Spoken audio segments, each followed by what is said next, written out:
어떤 젊은이가 수도원에 입회하겠다고 산속에 있는 수도원에 찾아왔습니다. 그 수도원에서 나이가 제일 많은 수도사가 그 젊은이가 정말 순례자의 길을 걸어갈 수 있는지를 알아보기 위해 질문을 했습니다. 이복의 젊은이, 만약 자네에게 지금 금화 3개가 있다면 그것을 기꺼이 가난한 사람들에게 나누어 주겠는가? 그럼요, 마음으로부터 다 주겠습니다. 그러면 만약 은화 3개가 있다면 그것은 어찌하겠는가? 그것도 기쁜 마음으로 가난한 사람들에게 나누어 주겠습니다. 그럼 마지막으로 묻겠네. 만약 자네에게 동전 3개가 있다면 어떻게 하겠는가? 마지막 질문을 들은 이 청년은 금방 대답을 하지 못하고 잠시 고민에 빠지더니 어렵게 대답을 하였습니다. 그것만은 안 되겠습니다. 젊은이의 이상한 대답에 수도사가 물었습니다. 금화 3개도 마음을 다해 주겠다 했고 은화 3개도 기쁜 마음으로 가난한 사람들에게 주겠다고 하더니 고작 동전 3개는 왜 안 된다고 하는 건가? 그 이유는 지금 제가 가진 전부가 바로 동전 3개이기 때문입니다. 우리가 살아가는 데 있어서 이상과 현실은 완전히 다른 문제입니다. 대부분의 사람들이 이상을 꿈꾸며 살지만 결국 현실이라는 벽에 부딪혀서 좌절하는 경우를 흔히 보게 됩니다. 우리는 대부분 내가 진짜 가지고 있지 않은 것에 대해서는 아주 쉽게 이야기합니다. 마치 이 젊은이와 같이 자기의 것이 되지 않았을 때는 다른 사람들에게 모든 것을 다 줄 수 있을 것이라고 쉽게 말합니다. 하지만 그런 이상이 현실이 되어 정말 나에게 있는 것들을 다 주어야 하는 상황에 머물게 되면 누구든지 머뭇거릴 수밖에 없다라는 것이 바로 우리의 현실입니다. 지금 여기서 모여 예배하고 계신 분들에게 지금 여러분이 가지고 계신 것들이 다 누구의 것입니까? 라고 물으면 대부분의 성도님들은 그야 당연히 하나님의 것이죠. 모든 것을 하나님이 주셨으니 나의 모든 것은 다 하나님의 것입니다. 라고 대답하실 것입니다. 그런데 만약 여러분이 이렇게 대답하신다면 하나님께서 여러분에게 하나님의 것을 달라고 하시면 여러분은 어떻게 하시겠습니까? 여러분의 지갑, 집문서, 은행에 있는 모든 금액의 현금과 재산이 다 하나님의 것이니까 하나님께서 이제 바치라 라고 하신다면 여러분 어떻게 하시겠습니까? 아마 대부분의 사람들은 에이, 하나님은 그렇게 줬다가 뺏는 분 아니야. 그건 잘못된 기도 응답이니까 다시 기도해봐 라고 말할 겁니다. 한마디로 현실을 부정하는 것이죠. 그래서 결국 많은 성도들이 나의 모든 것이 다 하나님의 것입니다 라고 고백하는 것을 두려워합니다. 내가 진짜로 그렇게 고백했다가 만에 하나라도 진짜로 하나님께서 내가 가지고 있는 것을 다 빼앗아 가실까 봐 두려워하는 것이죠. 아브라함에게는 자식이 없었습니다. 그런데 하나님께서 아브라함을 아들을 선물로 주셨습니다. 이 아브라함은 어린 이삭이 자라는 모습을 바라보고 있을 때면 이 세상의 모든 근심이 사라질 정도로 소중하고 너무 예쁜 아이였을 거예요. 그런데 하나님께서는 그 사랑하는 아들을 죽여서 하나님께 제물로 바치라고 말씀하십니다. 이건 말도 안 되는 상황입니다. 만약 하나님께서 저에게 이렇게 하셨다면 저는 이렇게 말했을 거예요. 이러실 거면 아예 주질 마시지. 하나님께서 주셔서 얼마나 행복했는데 이제는 그 행복을 절망으로 바꾸시려 합니까? 내가 믿는 하나님은 그런 하나님이 절대로 아닌데 혹시 제가 잘못 들은 거겠죠? 아브라함이 축복을 받을 수 있었던 이유가 무엇입니까? 그것은 바로 믿음에 있습니다. 히브리서 11장 17절에 보시면 아브라함은 시험을 받을 때에 믿음으로 이삭을 드렸다고 말씀합니다. 아브라함은 하나님을 믿었고 그 믿음의 결과는 우리가 너무 잘 알고 있는 사실 아닙니까? 우리는 우리에게 가장 좋은 것으로 베풀어 주시는 하나님을 믿는다라고 말은 하지만 실제로는 하나님의 사랑을 믿지 못하고 의심하고 있습니다. 심지어 하나님은 까다롭고 인색한 하나님으로 생각합니다. 하나님은 유독 나에게만 까다로우셔. 하나님은 왜 꼭 나에게만 이렇게 인색하시지? 하나님은 왜 나에게만 이런 어려운 일을 당하게 하시는가? 라고 생각하는 것입니다. 그런데 사실 하나님은 우리의 어떤 허락이 없이도 우리의 모든 것을 다 가져갈 수 있는 분입니다. 우리는 그 사실을 알고 있지만 인정하려고는 하지 않습니다. 왜냐하면 혹시라도 나에게 진짜 그런 일이 일어날까 봐 두려운 것이죠. 하지만 여러분, 하나님이 어떤 하나님이십니까? 하나님은 저와 여러분을 위해서 하나밖에 없는 독생자 아들을 십자가에서 죽기까지 사랑하신 분입니다. 뿐만 아니라 하나님은 세상을 창조하신 분이기 때문에 하나님이 얼마의 돈이 없어서 우리에게 헌금 많이 내라고 요구하는 분이 아니라는 거예요. 하나님께서는 지금도 마음만 먹으면 당장이라도 우리의 모든 것을 가져갈 수 있는 분입니다. 우리의 건강, 재산, 생명까지도 모든 것이 하나님의 것이므로 우리의 어떤 동의 없이도 모두 다 가져가실 수 있는 분입니다. 하지만 하나님께서도 마음대로 하지 못하는 것이 하나가 있는데 그것은 바로 우리의 마음입니다. 우리의 마음만큼은 우리가 하나님께 자발적으로 드려야 하나님께서 받으실 수 있습니다. 어떤 때는 우리 마음조차도 하나님의 마음대로 했으면 할 때가 있죠. 하나님께서 내가 기도하고 싶고 전도하고 싶고 죄 짓지 않도록 만들어주시면 좋겠다라고 생각할 때도 있습니다. 그러나 하나님께서는 절대로 그렇게 하지 않으세요. 하나님께서는 우리 스스로 우리의 마음을 하나님께 드려서 순종하기를 원하십니다. 하나님께서 아브라함에게 아들 이삭을 바치라고 하신 것도 이 아브라함의 마음을 원하셨기 때문입니다. 창세기 22장 1절에 보시면 하나님이 아브라함을 시험하셨다라는 것은 바로 아브라함이 이 마음으로부터 우러나오는 순종을 하고 있는가 또 하려는 마음이 있는가라는 것을 확인하려고 했던 것이에요. 그렇기 때문에 우리는 마음으로 드리는 완전한 순종이 있어야 합니다. 마음부터 우러나오는 완전한 순종. 오늘 본문 1절에서 예수님은 스스로를 가리켜 나는 참 포도나무다라고 말씀하셨어요.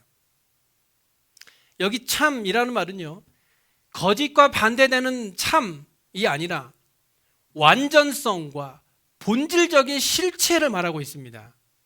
다시 말씀드려서 참이라는 것은 진짜다라는 것입니다. 진짜다. 요한복음 1장 9절에 보시면 참 빛, 곧 세상에 와서 각 사람에게 비추는 빛이 있었다라고 말하고 있는데 여기에서 참 빛은 예수 그리스도를 말하고 있죠. 또 히브리서 8장 2절에 보시면 예수님에 대해서 참 장막이라고 말씀하고 있는데요. 이것은 모세가 만든 낡아지고 버려질 장막과 예수님을 비교하고 있는 것이에요. 이처럼 세상의 빛이나 장막은 그림자에 불과하지 않지만 예수 그리스도는 그런 실체가 없는 그림자가 아니라 참 포도나무가 되신다라는 겁니다. 참 포도나무다. 진짜 포도나무다. 그래서 참 포도나무이신 예수 그리스도로 말미암지 않고는 참 생명이 없기 때문에 참 포도나무가 되신 예수님과 살아있는 관계를 가질 때만이 구원이 이루어진다라는 것이죠. 이것은 곧 완전한 순종을 말합니다. 이런 완전한 순종만이 예수님과의 완전한 연합을 이룰 수 있습니다. 이렇게 예수님과 완전한 연합을 이루게 되면 이제 진짜 예수님이 나의 모든 것이 되시고 내가 예수님의 모든 것이 되는 것입니다. 그런데 오늘 본문에서는 두 가지 종류의 가지를 소개하고 있어요. 하나는 열매를 맺지 않는 가지이고 다른 하나는 열매를 맺는 가지입니다. 먼저 열매를 맺지 않는 가지는 교회에는 속해 있는 자이지만 그리스도와는 진정으로 연합되어 있지 않는 사람을 가리킵니다. 형식적으로나 외부적으로는 그리스도 안에서 가지라고 자처하고 말은 하지만 그의 삶에 행함이 없고 하나님의 성전에서 흘러나오는 은혜의 말씀인 진액을 안타깝게도 거부한다든지 무시하면서 나태한 자리에서 영적 생명이 죽어져 있는 상태를 말합니다. 이런 열매 맺지 못하는 가지와 같은 사람들은 자신이 가지고 있는 직책을 감투로 과장하기는 해도 이를 감당함에 있어서 게으르고 선한 열매가 도무지 보이지 않는 사람입니다. 이런 가지들은 농부 되신 하나님께서 쓸모없는 가지들을 제거하듯이 제거해버린다고 말씀하고 있어요. 반면에 열매 맺는 가지에 대해서 본문 2절에 더 열매를 맺게 하려 하여 그것을 깨끗하게 하신다라고 말씀하고 있어요. 열매를 맺지 못하는 가지에 대해서는 더 이상 소망이 없으므로 제거해버리는 손길이 있으나 열매를 맺는 가지에 대해서는 열매를 더 많이 맺게 하기 위한 소망의 손길이 있다는 것입니다. 여기 깨끗하게 하신다라는 말은 농부가 가지를 정결하게 하고 다듬는 것을 말합니다. 즉 불필요하고 열매 맺는 일에 지장이 되는 가지들은 가차없이 잘라버리는 것이죠. 특히 포도나무는 가지치기를 하지 않으면 결코 좋은 포도를 얻을 수 없다고 합니다. 그렇다면 우리가 어떻게 해야 깨끗하게 될 수 있을까요? 우리가 깨끗함을 입을 수 있는 것은 하나님의 말씀으로 가능합니다. 열매를 맺는 사람들은 주의 말씀의 진액을 거부하거나 버리지 않고 순종하는 마음으로 잘 받아들이기 때문에 그 말씀이 검이 되어 열매 맺는 성도의 생활에서 불필요한 것들을 스스로 제거해버리는 것이에요. 그래서 성령의 검, 곧 하나님의 말씀은 성도로 하여금 열매를 맺지 못하도록 하는 악의 세력으로부터 보호하고 그것을 끊어버리게 하는 능력이 되는 것입니다. 불로 말미암아 금이 불순물에서 순금으로 나오듯이 의사로 말미암아 환자가 질병의 고침을 받듯이 말씀으로 인해서 그리스도인은 깨끗하게 되어 열매를 맺을 수 있게 되는 것입니다. 그래서 본문에서 말씀하시는 예수님의 가르침은 4절에 내 안에 거하라 나도 너희 안에 거하리라. 가지가 포도나무에 붙어있지 아니하면 스스로 열매를 맺을 수 없음 같이 너희도 내 안에 있지 아니하면 그러하리라 라는 것입니다. 여기 내 안에 거하라, 나도 너희 안에 거하리라 라는 말씀은 명령이죠. 내 안에 거하라 라는 겁니다. 해도 되고 안 해도 되는 것이 아니라 반드시 해야만 된다라는 예수님의 명령입니다. 요한계시록 3장 20절에 보시면 볼지어다 내가 문 밖에 서서 두드리노니 누구든지 내 음성을 듣고 문을 열면 내가 그에게로 들어가 그와 더불어 먹고 그는 나와 더불어 먹으리라고 했는데요. 여기에서 그리스도 안에 있다라는 것은 그리스도 안에서의 존재를 말하죠. 그리고 고린도후서 5장 17절에 보시면 그런즉 누구든지 그리스도 안에 있으면 새로운 피조물이라. 이전 것은 지나갔으니 보라 새 것이 되었도다 라고 말한 대로 예수 그리스도를 영접한 모든 자들은 하나님의 은총에 의해서 주 안에 존재하는 성도가 된 것입니다. 반면에 본문에서 내 안에 거하라 라는 말씀은 이 그리스도 안에 있는 사람, 이미 예수 믿은 사람, 그리스도가 내 안에 존재하고 있는 그 사람이 그리스도 안에서 어떻게 살아가야 할 것인가를 명령하고 있는 거예요. 그렇기 때문에 이 새로운 피조물이 된 성도의 생활은 그 삶이 반드시 그리스도 안에서라는 조건이 있고 또 그리스도와 함께 그 안에 거해야 하는 책임이 있다는 것입니다. 예수님은 우리에게 바로 이것을 명령하고 요구하고 계시는 것입니다. 그래서 결론적으로 오늘 본문 5절에 나는 포도나무요 너희는 가지라 그가 내 안에 내가 그 안에 거하면 사람이 열매를 많이 맺나니 나를 떠나서는 너희가 아무것도 할 수 없다라고 말씀하고 있습니다. 여러분도 인정하십니까? 나를 떠나서는 너희가 아무것도 할 수 없다. 우리는 예수 그리스도의 나무에 붙어 있어야 합니다. 붙어 있어야 돼요. 그리고 붙어 있는 것뿐만 아니라 열매를 맺는 삶이 되어야 합니다. 결국 우리가 예수 그리스도와 연합하여 열매 맺는 삶을 살기 위해서는 반드시 순종이 필요하다는 것입니다.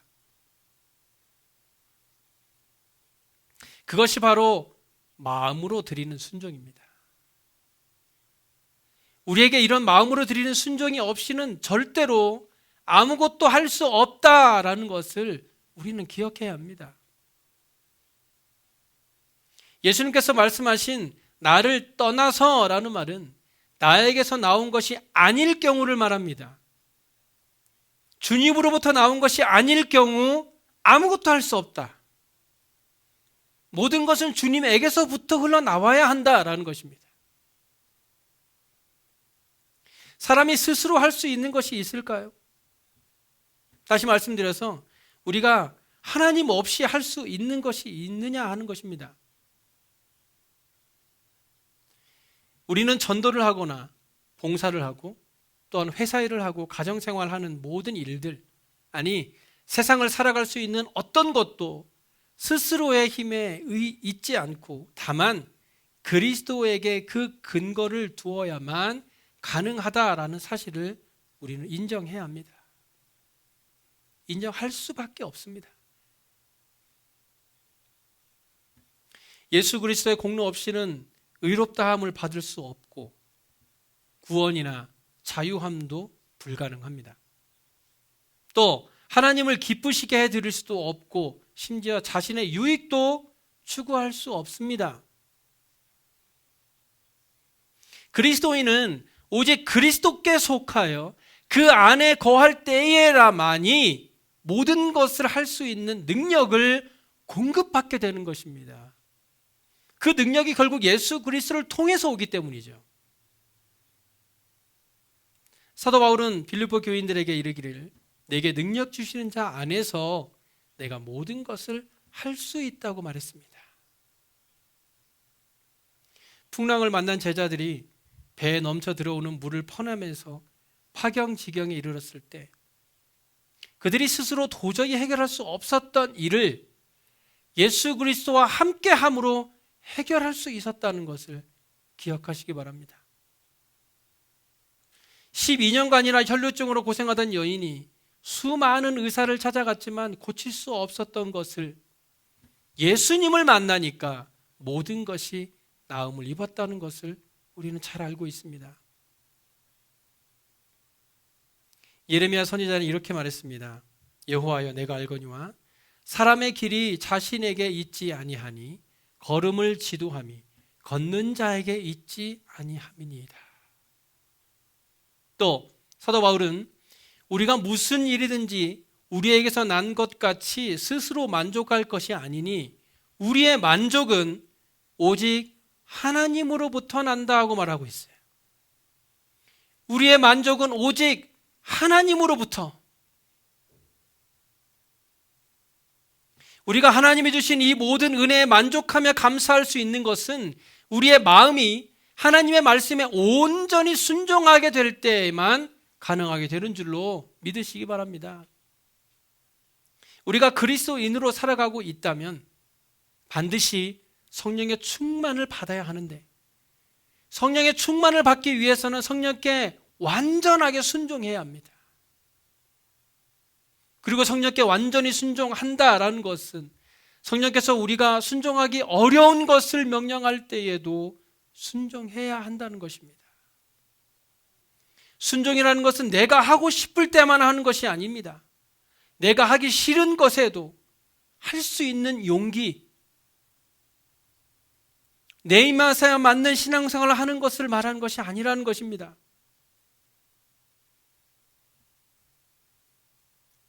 우리의 삶은 예수님을 떠나서는 아무것도 할 수 없다는 것을 반드시 기억하시기 바랍니다. 예수님을 떠나서는 내가 어떤 큰 일을 이룰 수 있을 것 같지만 결국 우리가 가진 모든 것은 하나님의 것이고, 앞으로 나에게 주어지는 모든 것들도 하나님께서 허락하지 않으시면 결코 우리에게 주어지지 않는다는 것을 반드시 기억하시기 바랍니다. 그러므로 마음으로 온전히 순종하는 저와 여러분의 삶이 되었으면 좋겠습니다. 우리의 삶이 참 포도나무이신 예수 그리스도 안에 온전히 거하는 삶이 되어서 하나님의 말씀에 온전히 순종함으로 나의 모든 것이 하나님의 것이 되고 하나님의 모든 소망이 나의 소망이 되어서 하나님과 함께 모든 것을 이루며 살아가는 저와 여러분의 삶이 되시길 간절히 소원합니다. 기도하겠습니다.